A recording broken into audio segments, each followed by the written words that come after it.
The Rake. During the summer of 2003, events in the northeastern United States involving a strange, human-like creature sparked brief local media interest before an apparent blackout was enacted. Little or no information was left intact, as most online and written accounts of the creature were mysteriously destroyed. Primarily focused in rural New York State and once found Idaho, self-proclaimed witnesses told stories of their encounters with a creature of unknown origin. Emotions ranging from extreme traumatic levels of fright and discomfort to almost a childlike playfulness and curiosity. While their published versions are no longer on record, the memories remain powerful. Several of the involved parties began looking for answers that year.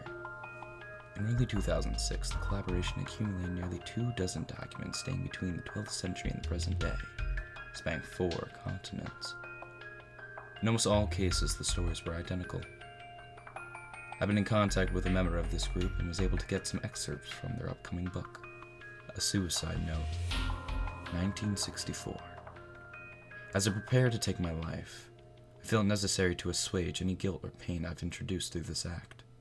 It is not the fault of anyone other than him, for once I awoke and felt his presence, and once I awoke and saw his form. Once again I awoke and heard his voice and looked into his eyes. I cannot sleep without fear of what I might next awake to experience. I can never awake. Goodbye. Found in the same wooden box were 2 empty envelopes addressed to William and Rose, and 1 loose personal letter with no envelope. Dear Lenny, I have prayed for you. He spoke your name. A journal, translated from Spanish, 1880. I've experienced the greatest terror. I've experienced the greatest terror. I've experienced the greatest terror. I see his eyes when I close mine.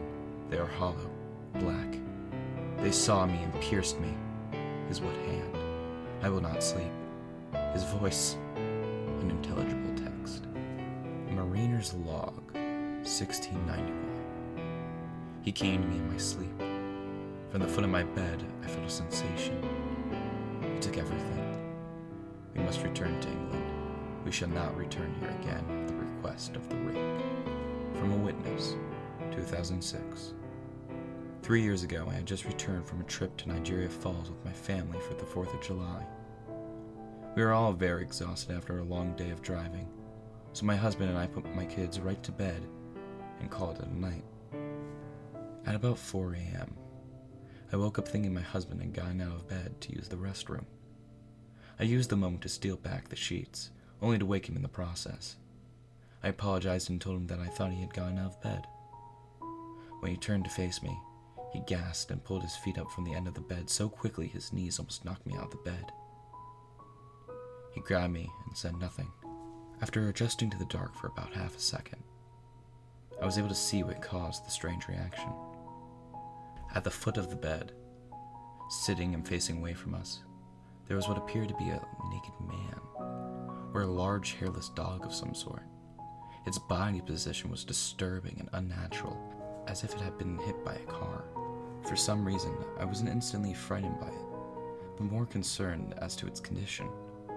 At this point, I was somewhat under the assumption that we were supposed to help him. My husband was peering over his arm and knee, tucked into the fetal position, occasionally glancing at me before returning to the creature. In a flurry of motion, the creature scrambled around the side of the bed, and then crawled quickly in a flailing sort of motion right along the bed until it was less than a foot away from my husband's face. The creature was completely silent for about 30 seconds, or probably closer to 5, it just seemed like a while, just looking at my husband. The creature then placed a hand on its knee and ran into the hallway, leading to the kids' room. I screamed and ran for the light switch, planning to stop him before I hurt my children. When I got to the hallway, the light from the bedroom was enough to see it crouching and hunched over about 20 feet away. He turned around and looked directly at me, covered in blood. I flipped the switch in the hallway and saw my daughter, Clara. The creature ran downstairs when my husband and I rushed to help our daughter. She was very badly injured and spoke only once more in her short life. She said, "He is the Rake." My husband drove his car into a lake that night, while rushing our daughter to the hospital. They did not survive. Being a small town, the news got around pretty quick. The police were helpful at first, and the local newspaper took a lot of interest as well. However, the story was never published, and the local television news never followed up either. For several months, my son Justin and I stayed in a hotel near my parents' house. After we decided to return home, I began looking for answers myself. I eventually located a man in the next town over who had a similar story. We got in contact and began talking about our experiences. He knew 2 other people in New York who had seen the creature we now refer to as the Rake. It took the 4 of us about 2 solid years of hunting on the internet and writing letters to come up with a small collection of what we believed to be accounts of the Rake. None of them gave any details, history, or follow-up. One journal had an entry involving the creature in its first 3 pages, and never mentioned it again. The ship's log explained nothing of the encounter, saying only that they were told to leave by the Rake. That was the last entry in the log. There were, however, many instances where the creature's visit was one of a series of visits with the same person. Multiple people also mentioned being spoken to, my daughter included. This led us to wondering if the Rake had visited any of us before our last encounter. I set up a digital recorder near my bed and left it running all night, every night, for 2 weeks. I would tediously scan through the sounds of me rolling around in my bed each day when I woke up.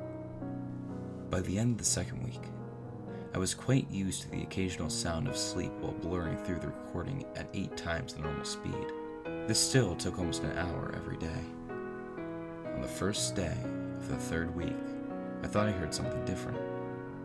What I found was a shrill voice. It was the Rake. I can't listen to it long enough to even begin to transcribe it. I haven't let anyone listen to it yet. All I know is that I've heard it before, and I now believe that I had spoken when sitting in front of my husband.